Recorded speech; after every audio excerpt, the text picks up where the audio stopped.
Sekarang saya mau kasih tahu ibu ya. Boleh nggak misalnya kalau anak melakukan sesuatu, ya, kita tegur? Boleh. Ada namanya teguran 1 menit. Nah, ya. Jadi kalau kita menegur anak-anak perilakunya, itu 1 menit aja, Bu. 1 menit aja itu dibagi 2. Setengah menit pertama tegur perilakunya yang keliru untuk tumbuhkan perasaan bersalah. Setengah menit kedua puji perilaku anak sebagai perilaku yang baik, agar harga diri pribadi anak dengan citra diri tetap positif. Bisa Bu negur setengah menit doang? Makanya kita belajar. Kenapa? Karena era sekarang era baru, era milenial, era digital, ya. Kita orang tua sering kalah dengan digital yang dibuat oleh orang-orang berdasarkan kerja otak, ya. Suatu ketika anak saya dulu lanang, kalau ini memang ilmunya udah agak lama saya belajar sebelum belajar otak pria wanita. Nah, jadi ada salah sedikit tapi sudah benar sedikit, ya. Waktu itu lanang masih TK, ya, itu umur 5 tahun, ya.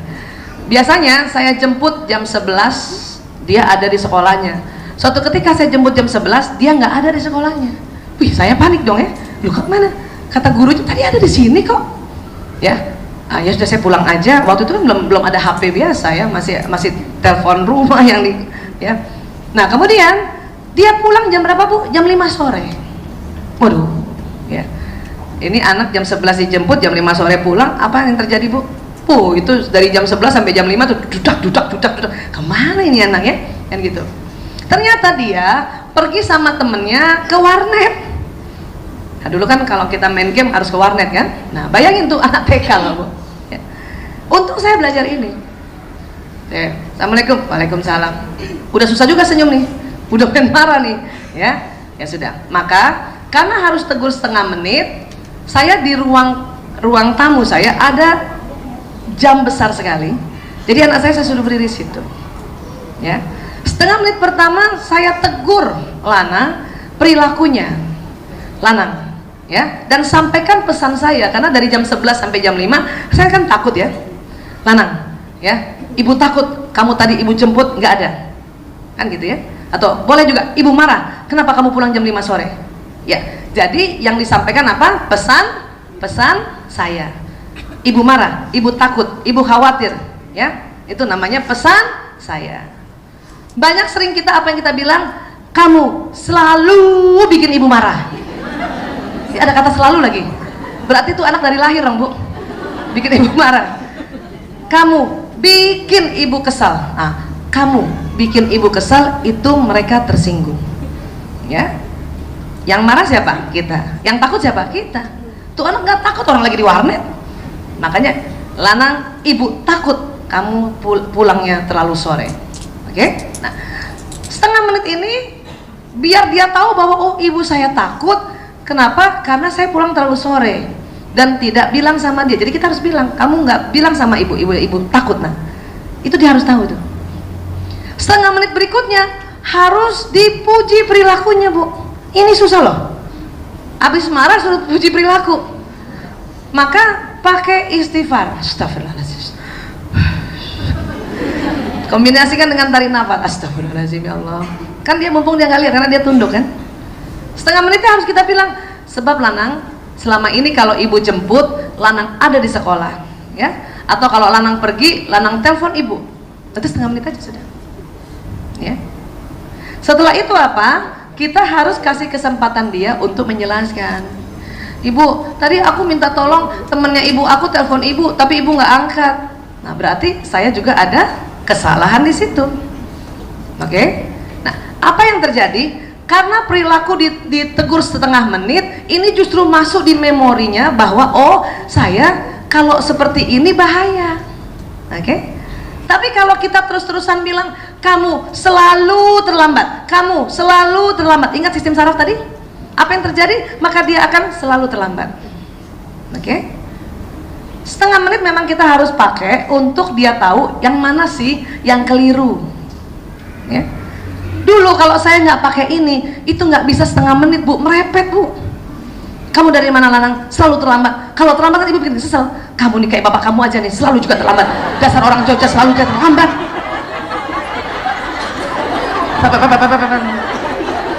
Ini nggak setengah menit itu Bu, ya. Apa yang terjadi? Anak saya kalau ditegur terlambat dia terima, tapi kalau bapaknya orang Jogja itu salah ibu katanya. Karena kita selalu setengah menit itu kalau kita tidak batasi kita akan merepet. Nah ini anak bingung, saya salahnya apa? Yang telat itu atau karena bapak saya orang Jogja? Dan ingat, anak laki-laki nggak boleh lebih dari satu topik dibicarakan sama dia. Ingat tadi ilmu kita, anak laki tuh. Anak perempuan bisa juga pakai ini, ya bisa juga. Setengah menit tegur perilakunya, ya. Ini betul-betul harus dipelajari. Kenapa? Mau nggak mau karena anak kita sudah masuk era digital atau era milenial. Saya dulu sama orang tua saya nggak dapat beginian, ya Bu ya. Yang lahir tahun 60-an Bu, boro-boro di setengah menit. Ya Allah, udah seharian dimarahin, pakai kayu dipukul. Tapi sekali lagi, zaman itu pola asuh kayak gitu lumayan Bu, masih jadi juga saya dokter, ya kan? Yang seperti saya bilang tadi kan, TV zaman itu Tuti Aditama gerak-gerak ya, saya pukul belakang, pak, betul ya. Nah itu zaman itu. Sekarang mana ada TV boleh dipukul Bu, nggak bisa. Mana ada komputer kita pukul baru dia jadi, nggak bisa. Itu teknologinya, apalagi ya manusianya. Makanya kenapa Rasulullah SAW mengatakan didiklah anakmu sesuai zamannya. Teknik ini cukup ampuh, ya. Tapi saya senang sekali, nah ini Mbak Wiwi keluar ya, pakai teknik yang dipakai ayat, ya, surat Ali Imran ayat 159. Ini yang Islam ajarkan. Kalau tadi ya para pedagogi yang mengajarkan, ya, para psikolog yang mengajarkan, dan kita bisa kombinasikan. Karena Al-Quran nggak pernah kalah dengan zaman. Apa yang Allah ajarkan sama kita? Bismillahirrahmanirrahim.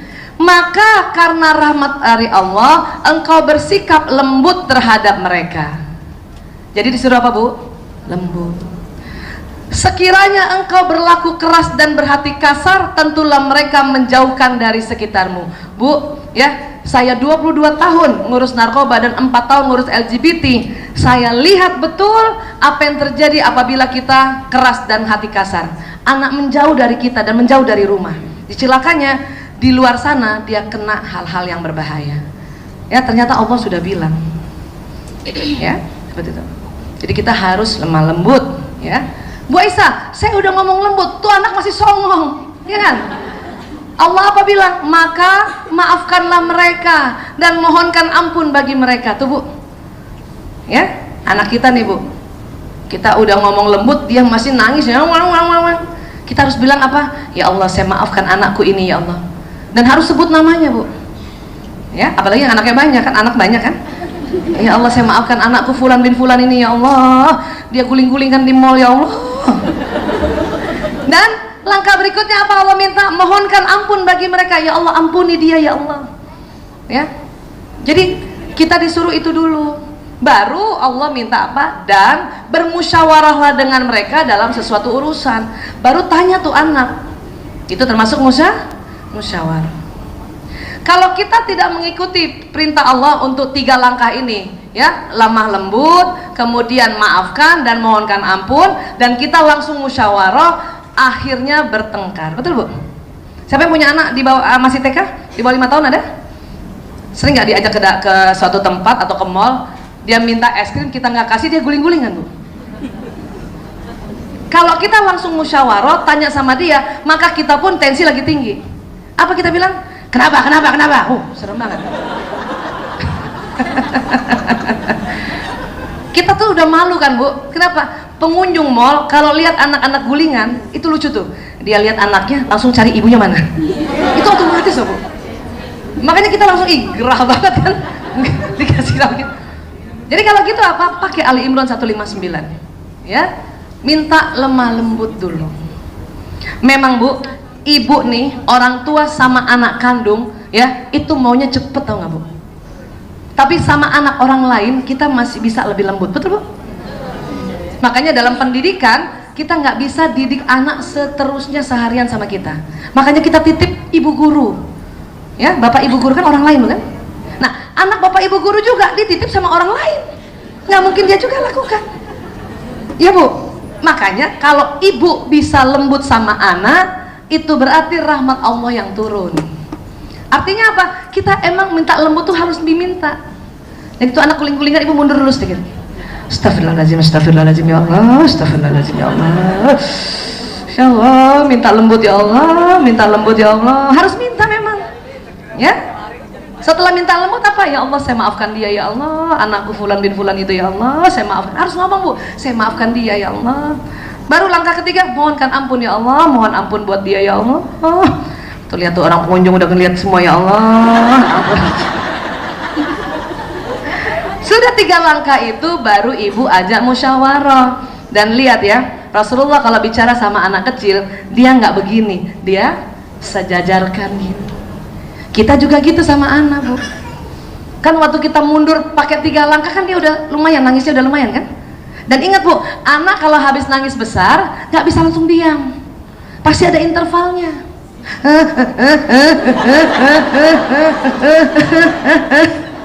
Iya Bu, ibu harus paham itu. Jangan gara-gara itu ibu diam, diam, suaranya nggak lembut lagi. Ya Allah ya. Kenapa sayang? Kenapa sayang? Aku mau es krim. Hah? Nah, musyawarah Bu. Ibu kalau anak lagi pilek mau es krim dikasih nggak? Tergantung ibu dalam hasil musyawarah ini. Ingat ya Bu, bermusyawarah dengan mereka dalam suatu urusan. Kemudian apabila engkau telah membulatkan tekad, maka bertawakal pada Allah. Sungguh Allah mencintai orang yang bertawakal. Kalau ibu sudah musyawarah sama anak, ibu ada ketetapan dalam diri ibu, ibu harus ya tekadnya jadi. Aku mau es krim, kita bilang 2 hari lagi ya sayang. Sekarang 2 hari lagi. Ibu harus tekadnya itu. Banyak ibu-ibu 2 hari lagi ya sayang. Sekarang. Ya oke sekarang. Nah, itu anak akan menangkap ibunya bisa dimanipulasi. Ya. 2 hari lagi. Sekarang 2 hari lagi. Sekarang 2 hari. Tapi kita tetap lembut. Ini latihannya loh.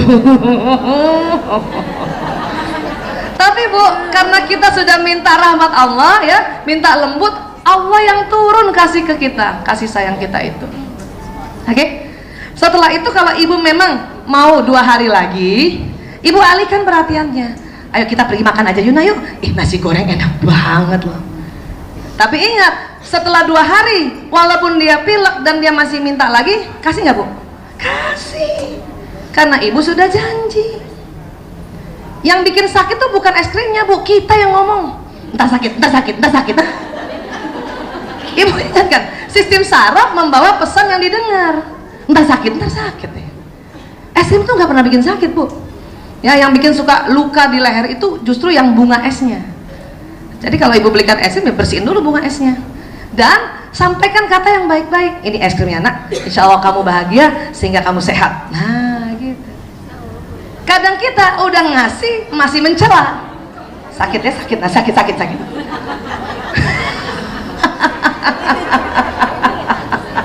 Paham ya Bu? Jadi hati-hati bicara. Emang anak main hujan-hujanan sakit Bu? Enggak. Orang gembira, gatel enggak. Kita yang ngomong sakit, nanti gatal. Kita yang ngomong nanti gatal, kita yang ngomong nanti sakit. Maka itu yang terjadi. Kenapa? Apalagi omongan ibunya. Sistem saraf anak sama dengan sistem saraf ibu. Artinya apa? Kalau ibu yang ngomong cepet banget masuk ke dalam telinganya dan jalan di badan. Ya Bu? Jadi kita pantang mencela anak kita.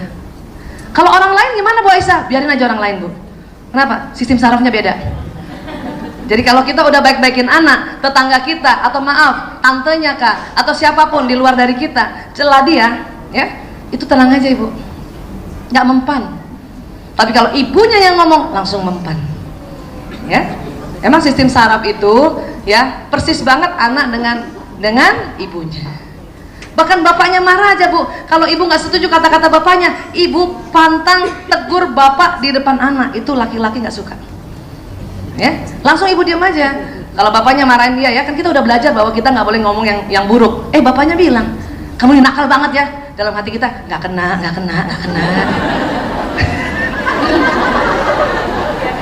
Kenapa? Emang nggak kena. Kenapa? Yang kena tuh kita kalau ngomong kayak gitu. Banyak orang tua, banyak ibu-ibu merasa saya udah baik Bu Aisyah, tapi bapaknya tuh masih songong. Biarin aja Bu. Ya. Dan kalau kita tegur suami di depan anak, itu tambah runyam. Ya, tambah kacau itu. Bahkan anak kita nanti disiksa karena dianggap ibunya belain anaknya. Udah diam. Oke? Terus apa lagi yang bisa kita lakukan? Nah, kita gabungkan tadi bahwa teguran setengah menit kita pakai cara ini. Sebelum kita tegur setengah menit, kita minta apa? Satu, minta apa Bu? Minta apa? Sama Allah supaya rahmat Allah turun? Lembut, bersikap lembut. Kedua apa yang lakukan? Maafkan mereka. Maka bilang, saya maafkan dia ya Allah. Ketiga apa? Mohonkan ampun ya Allah, ampuni dia ya Allah. Keempat baru musyawarah.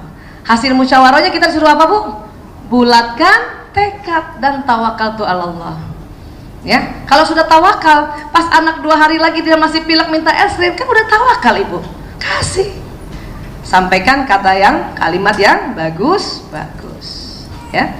Artinya apa? Ya. Apapun psikolog katakan atau pedagogi katakan cara-cara, tetap kita baliknya harus ke Al-Qur'an. Kenapa? Ini lebih power. Ya kan? Al-Qur'an kan sudah dari sejak kapan? Ya, artinya mau kolonial kah, pasca kolonial kah, atau mau milenial, tetap kita basicnya dalam mendidik, terutama kalau ingin menasehati anak, menegur anak, pakai Ali Imran 159. Setuju? Bu Aisyah, ini cuma anak aja? Enggak Bu, sama suami juga gini Bu. Ibu mau ngomong sama suami, mau tegur dia kan? Ya, ibu harus itu, ya Allah, berikan ya Allah lemah lembut ya Allah. Saya maafkan dia ya Allah, saya maafkan dia ya Allah. Ada foto perempuan lain di dompetnya ya Allah, saya maafkan dia ya Allah. Ulang-ulang, kalau ibu belum lagi plong itu kata saya maafkan dia, ya ibu ulang-ulang ya Allah. Dan perlu sebut namanya ya Bu, ya Allah saya maafkan suamiku ya Allah, fulan bin fulan ya Allah, gitu. Dan ampuni dia ya Allah, ampuni dia ya Allah, ampuni dia. Nah baru nanti ajak musyawarah. Kalau mau ajak musyawarah sama laki-laki Bu, ingat ya, ada caranya juga. Apalagi kalau sudah jadi suami, sampaikan kapan ibu mau ngomongnya dan berapa menit. Ayah, misalnya ini masih maghrib ya, habis isya aku mau ngomongnya 5 menit aja atau 10 menit aja. Oke? Laki-laki senang diberitahu seperti itu, karena kalau ibu tidak beritahu apapun, ibu ngomong sambil lalu dia tetap akan pegang gadgetnya, ya. Tapi kalau kita bilang, ayah nanti habis isya, habis sholat isya aku ngomongnya 10 menit aja. Oke, dia akan dengan rela simpan gadgetnya 10 menit kita ngomong. Walaupun nantinya jadi 2 jam, ibu tetap bilang 10 menit aja. Ibu jangan sampaikan dalam bentuk jam. Ayah, nanti aku mau ngomong 2 jam. Oh, nggak jadi. Jadi sampaikan dalam bentuk menit. Setelah itu jadinya jam, itu di luar kendali kita. Oke? Iya, baru kita ngomong, ya. Ayah maaf, aku tadi menemukan foto aneh. Di mana? Paham ya Bu? Bu, bersyukur laki-laki matanya lurus dan pendengarannya menurun Bu. 5 tahun perselingkuhan yang saya dapati itu, ya, itu karena, maaf ya, suaminya asik chatting sama perempuan lain, karena matanya lurus, dia nggak denger dan dia nggak lihat istrinya di samping. Dan ibu-ibu tuh selalu begitu. Karena nggak kebaca di foto, baru di zoom di rumah, baru dilihat. Untung juga laki-laki begitu Bu. Maka terbongkar perselingkuhan gara-gara, ya, karena laki-laki kan kalau udah matanya lurus nggak lihat, kalau sudah konsentrasi pendengarannya menurun bukan? Istrinya di samping dia nggak lihat. Alhamdulillah, itu syukur banget loh Bu, ya, terbongkarnya gara-gara gitu. Kalaupun terbongkar, itu memang harus segera dibawa musyawarah. Tetap pakai Ali Imran 159. Dalam musyawarah ibu juga harus bulatkan tekad. Ibu mau apa sebetulnya? Mau kembalikan suami, ibu harus bulat tekadnya. Bu Aisyah, saya nggak tahan Bu Aisyah, sudah berkali-kali gitu. Ibu maunya apa dong? Habis itu kalau ibu ambil bulatkan tekad, tawakal tuh Allah. apapun keputusan selalu ada konsekuensi. Ya, hal ini masalah perselingkuhan ya. Oke, pegang ini ya Bu.